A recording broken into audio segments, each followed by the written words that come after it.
All right, everybody, we got another very special guest for you all. I want everybody to welcome to the show Daniel Kalban. Welcome, Daniel. Hey guys. Hey Daniel, how's it going? Good. Good. Look, yeah, good here, but good. Yeah. I'm pretty excited we had you on the show. I know it was last minute, but Knightwrath is actually a book that I backed on Kickstarter because it just looks so friggin' cool. And I can't wait to read it. But before we talk about it, let's get your background really quick because this is your first time on the show. What got you into comics? Give us the rundown of how you got involved in comics, and have you always been a comic fan? Well, I've always liked comics and enjoyed comics. Like my first comic I ever had was this Betty and Veronica digest I literally found on Prospect Park West here in Brooklyn when I was like a little kid, maybe all 5 or 6.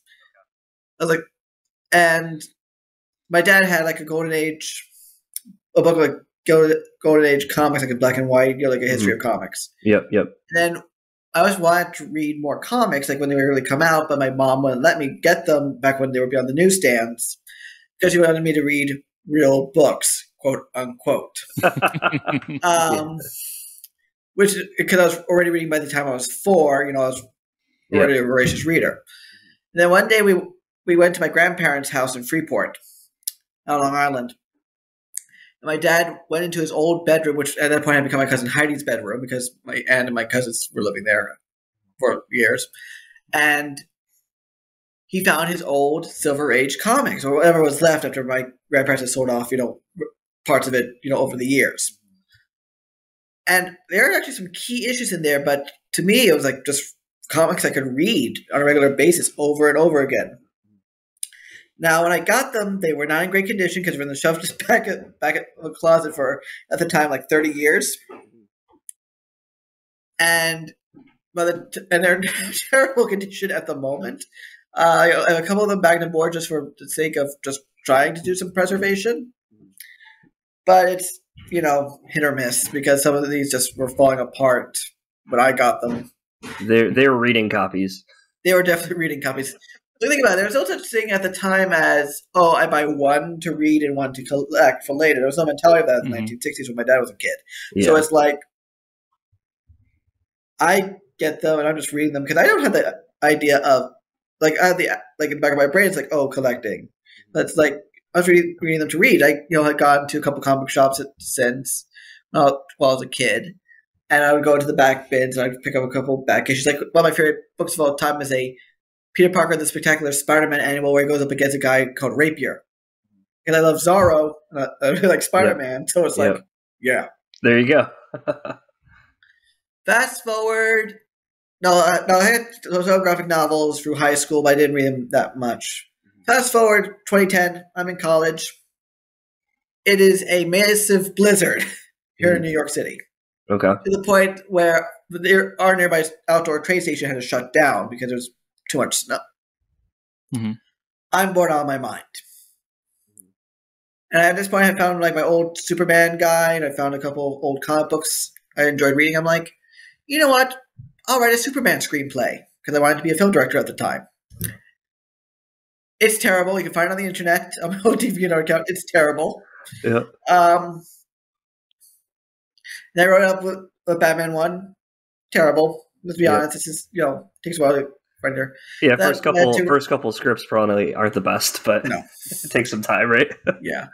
And then that led to me writing a lot of fan fiction, either in script format or as stories of the original character I wanted to insert into the DC Comics, but that's another story altogether. And I started writing my own stuff. Then several years ago, I was working at the union my dad represents. He's a union lawyer. And I was there part-time as kind of like the jack of all trades. Kind of like I do now in my current job. I work for a law firm as kind of like the messenger, the guy who stocks the items, jack of all trades, things like that. But I digress. So I'm working with a friend on a comic, which we actually did get one issue self-published. And we pitched it to a publisher, which I don't think is extant anymore. And while he's trying to put it together, he's like, hey, Daniel, do you have anything else? So I pulled out the script called Modern Colossi. And the publisher goes, I like everything in it but the title. So I changed it to American Dreams. That was my first really real comic, but unfortunately this publisher wasn't exactly delivering, not to be promised, so I jumped ship to Short Fuse, and they published 1 through 3. Then last year, as I was gearing up to do a issues 1 through 4 campaign, Short Fuse collapsed. So I did 1 through 5 as my first self-published arc, and we're doing the trade of that hopefully this summer.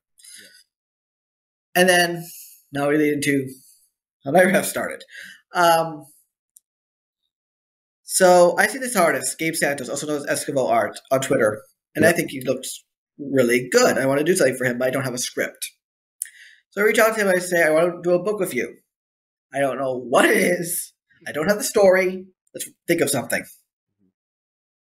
So we put our heads together, and he chose a couple of things he likes to draw, which all of them are like big guys. And then he chose a couple of concept arts, and we start pitching around this story idea. And he goes back and draws this concept art of this purple hulking brute. Yeah. Which is like he got Knightwrath in one shot. Yeah, it's awesome. That's his first draft because yeah. That's what you have on Kickstarter, right? Yeah. The concept art? Okay. Yeah, that one concept art.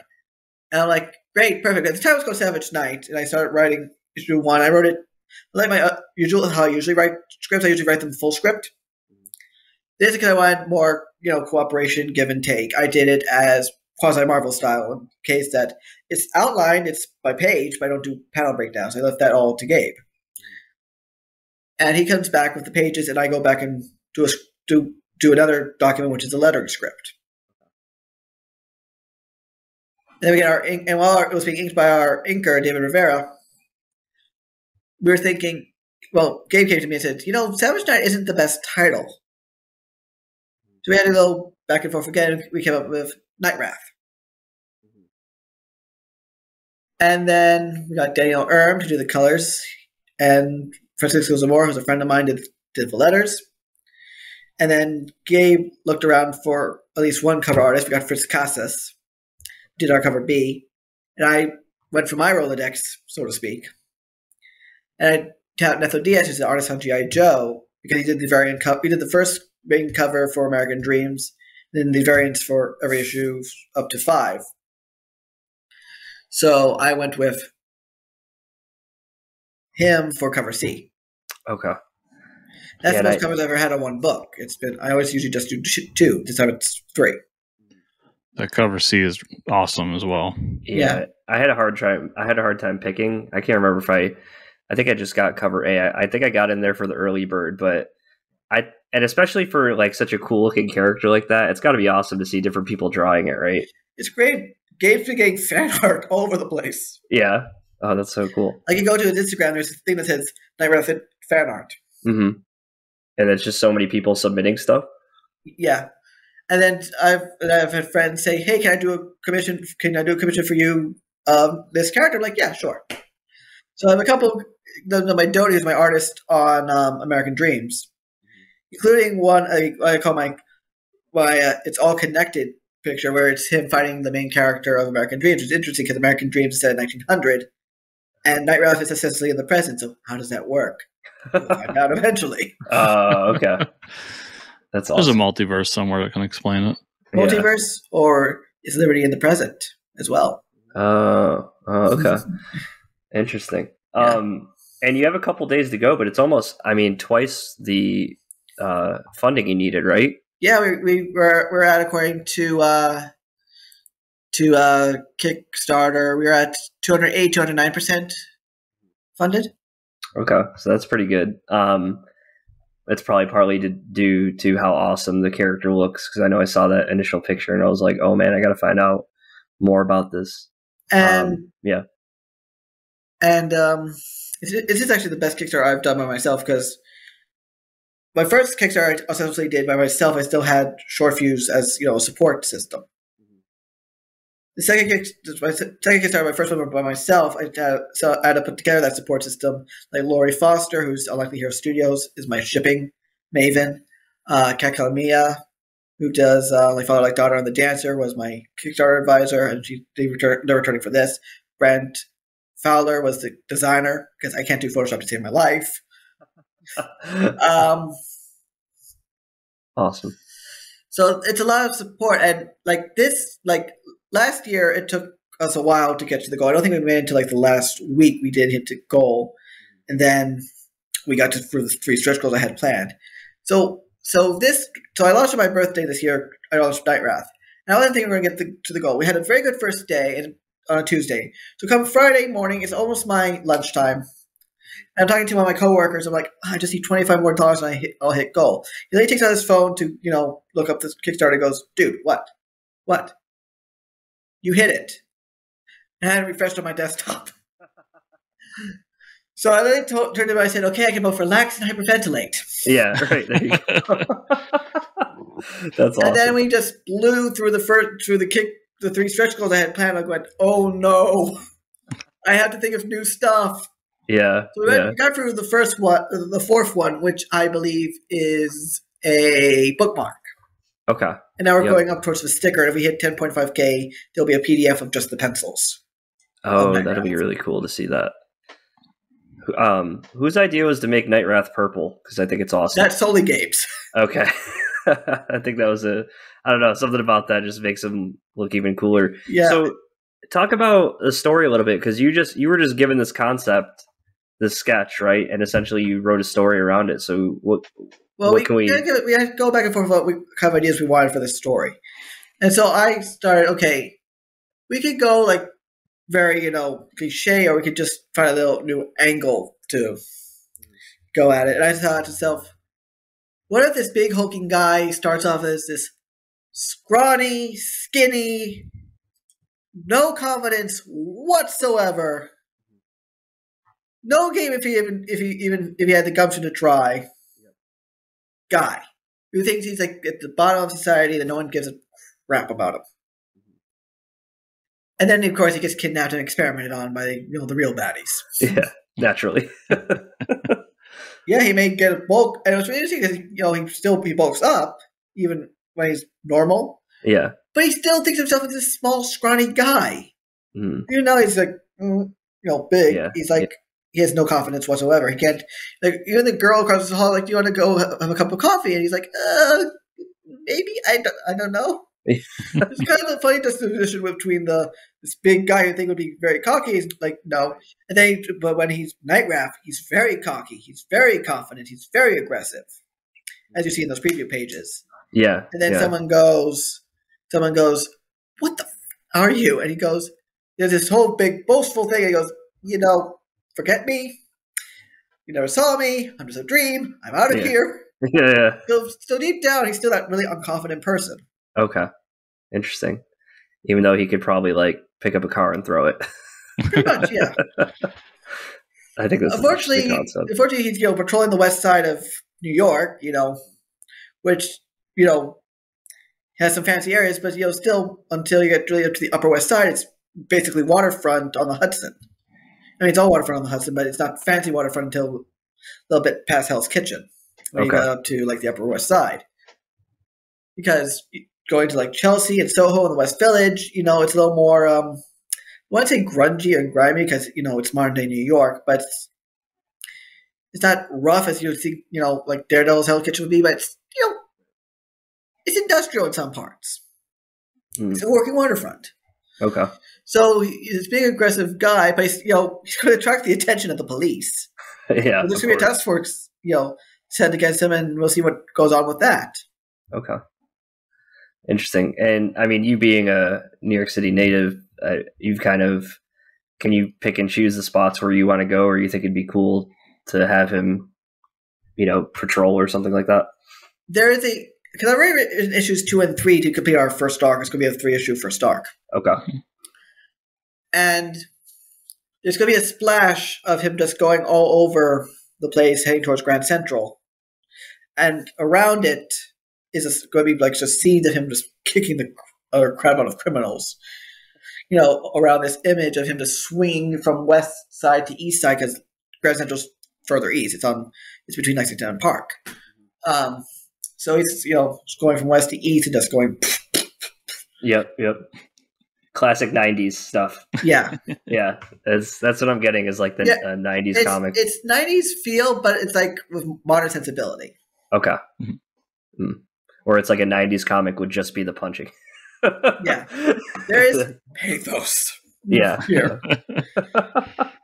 Awesome. And there's still a few days left. There's a lot of cool stretch goals already. You have the Indie Comics bundle, the bookmark, the stickers. The stickers are coming up if we get 9.5. Yeah, if we get 9.5. So there's also a print for physical backers. And what's the other digital thing I came up with? Hold on, you think I remember this stuff off the top of my head? It's been a bit. You got the script and the digital grab bag as well. Yeah, the script. That's it. Yep.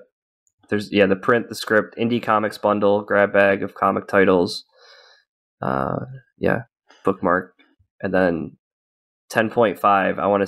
I would love to see the sketch interiors because those have to be really cool as well. They're really cool and really it's really interesting because it's really funny because unfortunately we couldn't fix it because by the time we caught the mistake, it was inked and we can't go back now.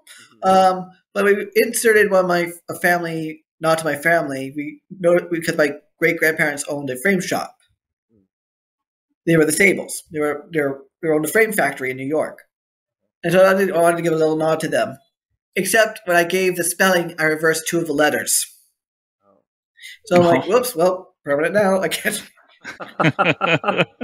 Well, at least you'll know. It's like your own little Easter egg in there. Yeah, it's an Easter egg for my relatives. But they're going to be like, I can just imagine them going, Danny, what? You spelled the name wrong.